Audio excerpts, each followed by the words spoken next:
Hello and welcome back to Desperate Living, Cultural Chaos and Forgotten Stories. And today we're going to take another look at books on censorship, which I know that when we did our last volume of this, the first edition covering movie censorship, I said it was going to be in two parts. I'm now realizing that it's probably going to be in three parts, at least. Probably three. Let's see how things progress, but there's really far too many books that are interesting to look at to just squeeze into two volumes. I don't want this to drag on for an hour. I think that might be pushing the limits of everybody's levels of interest. But let's begin. So today we'll look at a few different books on a kind of wider range of censorship and obscenity, the two areas that blur in together, starting with John Sutherland's Brilliant, and there we go, still with a bookmark, rather raunchy, a completely different book. But yeah, published in 1982. This is a book that I first came across in my local library when, I guess, shortly after it was published. Certainly, when I was still at school at that point, and became something that I would take out several times over the years. It was something that was just fascinating. It covered a lot of stuff that obviously I was unfamiliar with at that age. Even though I was kind of interested in the whole video nasties thing, as you would imagine, but this was a whole world of literary censorship. So if we take a quick look here at the contents, for example, it kind of runs through the major publishing scandals of the age, from Lady Chatterley's Lover in 1960 through to Inside Linda Lovelace in 1976, and then onwards a little further. I mean, it stretches the limits of what we might call literature, because it's covering things like the Romans in Britain, so it kind of goes beyond just publishing. But it's a really good, really detailed book that kind of covers the whole areas of censorship. So even though it's split into various chapters, obviously it's covering other stuff within those chapters, and it's the rise, the fall of various obscenity cases. So not just some of the familiar ones like Lady Chatterley, things like The Naked Lunch, obviously, Fanny Hill, Last Exit to Brooklyn, and then obviously a lot of the arguments about Dissard, as you can see there, and on to things like, for instance, the underground publishing of the late 60s, early 70s, so International Times, The Little Red School Book, and of course Oz, which was the subject of the major trial, and then Inside Linda Lovelace, which is kind of hyped as being the end of obscenity trials for the written word. I think we would realise that that's not quite true. I think if we look at the Lord Horror case in Manchester and some of the other attacks on Savoy books during the 1980s, then yes, I mean, maybe in terms of big national scandals, Inside Linda Lovelace drew a line, but yeah, it wasn't really the end of the line at all. That would come some years later. But despite that, this is a really good historical study. If you get a chance to pick this one up, I absolutely recommend it. Certainly one of the best, and I was very glad to find this a few years ago for sale. It felt like it's a book that I've been looking for a very, very long time, so I'm glad to actually finally get to own a copy of it. On a similar basis is Alan Travis's Bound and Gagged, which covers a lot of the same material, but it's a later book published in 2000. And you can see, if we look here at the contents, there's a lot of it. It even ends with a chapter on Reclaim the Night, which is also covered in offensive literature. Reclaim the Night, of course, the one of the first major anti-porn radical feminist movements. But yeah, again, this is it's a thicker book, some more text than offensive literature, but it covers much of the same stuff. Maybe kind of goes on a little bit beyond, obviously, 1982. This one actually gets into the internet age, but I think both books work well together. This is, again, a really, well written, sympathetic, interesting guide to the history of the Obscene Publications Act in Britain and the levels of corruption involved in that with the police, the major cases. Obviously there's coverage here of James Anderton in Manchester, as we were talking about Lord Horror a moment ago. So it's getting into things like tabloids. So I mean, the Lord Horror case is something that has been weirdly overlooked over the years, and there's nothing really on it in this book either, although the case was certainly well underway by the time this was published.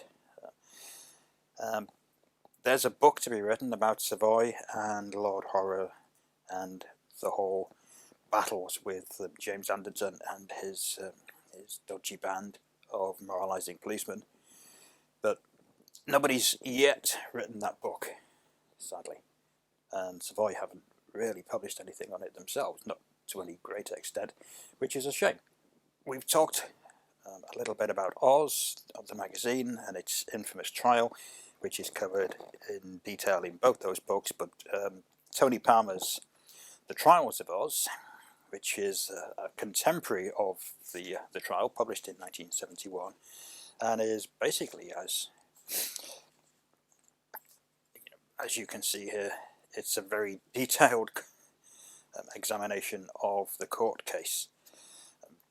Quite heavy going, because it is essentially just it's not just a transcript of the trial, but it certainly transcribes pretty much everything that's in the trial. And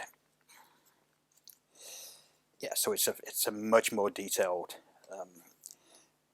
study of that notorious trial. There's actually a really good BBC drama starring Hugh Grant, of all people, that is a dramatisation of the Oz trial, and it's one of those things that slipped into obscurity. It certainly doesn't seem to be online anywhere. It's never been released, of course. I think it was broadcast once. I have it on VHS, so if I get the chance to transfer it onto digital format, then I'll see what I can do about making it more available to the public. But certainly Tony Palmer's book is well worth having. Tony Palmer, of course, was and is a filmmaker noted for lots of music documentaries. I mean, he worked on things like The Song Remains the Same. He made documentaries about the Beatles. He was the Beatles in World War II, or lots of other music things. He was involved in Frank Zappa's 200 Motels. So he was also part of the counterculture, I guess, as well as being a filmmaker. And this is. It's a book that's worth sticking with, even though, as I say, it can be a little bit heavy going at times.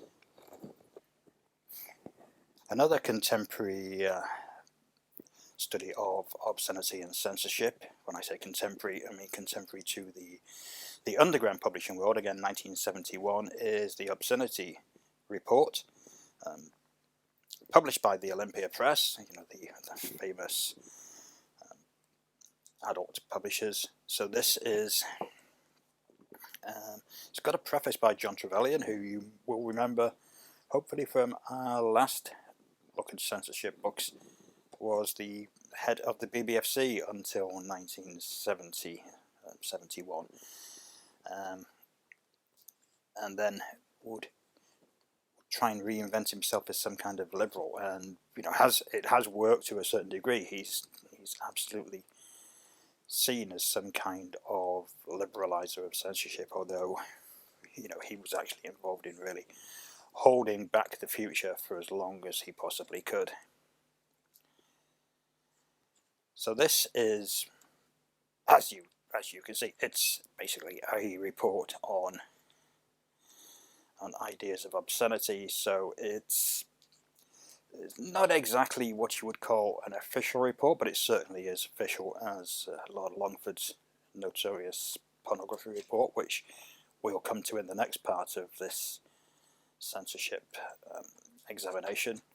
And it's kind of covering like three reports that took place, mainly American, but one of them British as well, as we found with reports about obscenity and censorship over the years.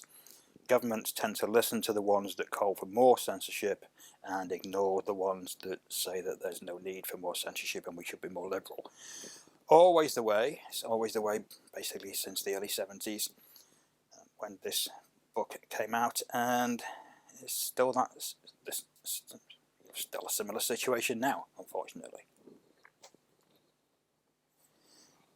And finally we come to Martin Barker's A Haunt of Fears. Martin Barker, of course, the great academic and anti-censorship campaigner, known for his book on video nasties, the first book to be published on video nasties while the scandal was still at its height. This is a less well-known book, which is a shame, but it's actually a study of British horror comic censorship and moral panic, which is very much like the moral panic that struck over video nasties, but took place in the 1950s, early 60s. And while we're all familiar, I think, with the whole seduction of the innocent and blind panic over horror comics in America, the British story just has been rather ignored, it has to be said. So this book, which is not as well known as Barker's other work, it has to be said, but this is, I would argue, much more essential because the video nasty story has been told a lot of times and in a lot more detail. But this is a story that pretty much kind of went by unnoticed. I mean, so unnoticed that people were publishing horror comics in the 1970s, just a decade or so after the laws changed, and nobody seemed to even realize that what they were doing was technically illegal, because while the American horror comic scandal involved moral panic, it didn't actually involve new legislation, whereas in Britain we actually did have a legal government-passed ban on horror comics that is still in force today. Although when I say in force, I mean clearly nobody is going to take horror comics to court anymore. You would hope, but if they want to, there's still the opportunity. But this is a great book, published, but it's kind of a sequel, I suppose you would say, to his Video Nasties book. It's published in 1984 by Pluto Press, and it's got a great cover that really captures the whole EC Comics style, whilst also talking, the hate monger, the old corrupter, the child reaper. So it really fits into that, what was being said about comic books and the whole terror of what they were doing to young people. And young people, as ever, children have always been the excuse for censorship, even if that censorship is always aimed at adult material, and there's no actual evidence of harm caused to children. But we can always whip up a panic, because who is going to stand up against somebody saying that they were trying to protect children? Next time we'll be looking at mostly books that are written by some of our fanatical moral campaigners, people like Mary Whitehouse, for example. And we'll also cover several books of, again, of a more academic bent, covering the obscenity laws. So hopefully that will then cover the entire subject as deeply as we can. Obviously, we'll be talking more about video nasties about obscenity trials, about some of the films, the books, the comics, the magazines that are covered in these books in more detail in later videos. This at the moment is just a continuation of our series of shelfie studies, looking through what we have on our bookshelves, which, as you can see, contain quite a lot of books.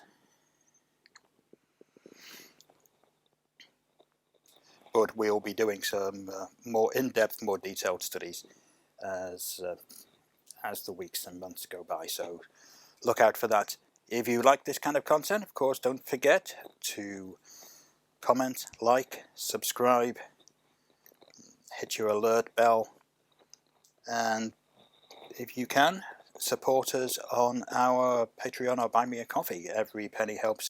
Anyway, thanks for listening, and we'll see you again very soon for part 3.